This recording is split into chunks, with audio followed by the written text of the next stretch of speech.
Blouse, pipette, flacon en verre teinté. C'est dans le laboratoire de parfumerie de cette école si particulière du 15e arrondissement de Paris que des étudiants ont apporté leur aide aux sapeurs-pompiers. En effet, ces derniers souhaitaient inclure une dimension olfactive lors de leurs entraînements et formations. Lors de ces formations, les pompiers volontaires visionnent des images, des vidéos d'accidents de la route et s'entraînent sur des scènes reconstituées où les odeurs sont absentes. Ce projet innovant, initié par le sergent Thibaut Delacroix et Lauriane Millot, professeure enseignante et superviseuse du projet, a donc pour but de moderniser les formations permettant aux pompiers de s'adapter et d'agir plus efficacement grâce aux odeurs ressenties. Les élèves parfumeurs ont composé divers accords évoquant l'huile de moteur, le diesel, mais aussi des odeurs humaines telles que le sang ou encore la chair calcinée.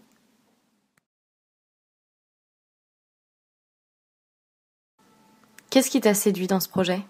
Je m'appelle Augustin Lumière, j'ai 20 ans et je suis en 3e année à l'école supérieure du parfum. Donc j'ai participé au projet pompier parce que j'étais curieux de créer des essais qu'on n'a pas l'occasion de voir tous les jours.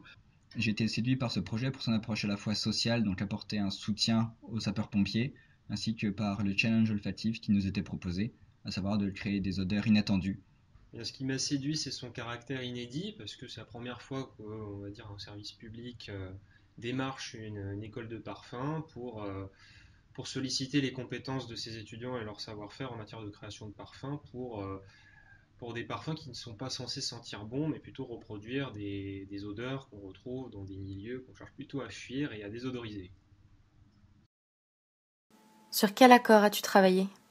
L'accord cadavre, donc tout simplement un accord qui a l'odeur de cadavre, donc découvert après 3 jours de putréfaction. C'était très intéressant à faire, totalement inconnu pour ma part, j'avais jamais senti ni découvert de cadavre, donc j'ai dû prendre contact avec des gens qui, eux, ont eu cette mauvaise expérience, si je puis dire, et créer à partir de leur dire et leur faire sentir au fur et à mesure pour avoir l'accord le mieux construit possible. Bonjour, donc je m'appelle Léon Orson, j'ai 21 ans, j'ai travaillé sur 3 accords. Donc j'ai travaillé l'accord vomi, l'accord foyer de feu éteint et l'accord fumée de bois. On a travaillé sur 2 accords différents. Donc le premier, c'était un accord sur l'odeur de l'huile de servitude et le second, une odeur de pneus brûlés après dérapage sur route. Moi, j'ai travaillé sur un accord sueur froide dans l'idée d'une sueur de peur, une sueur beaucoup plus grasse que la sueur liée au sport ou à l'effort, et sur un accord huile de boîte de vitesse. Quelles ont été les difficultés rencontrées ?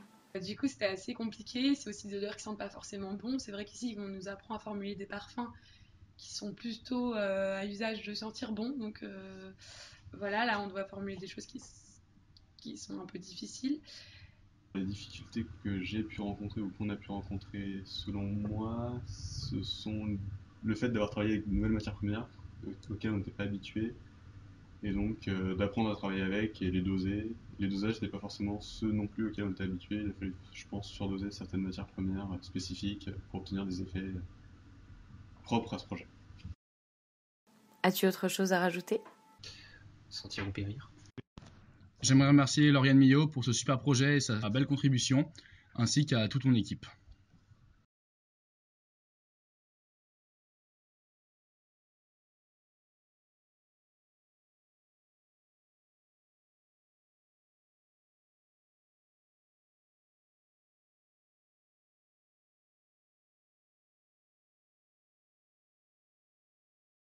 Le mot de la fin ? Fin.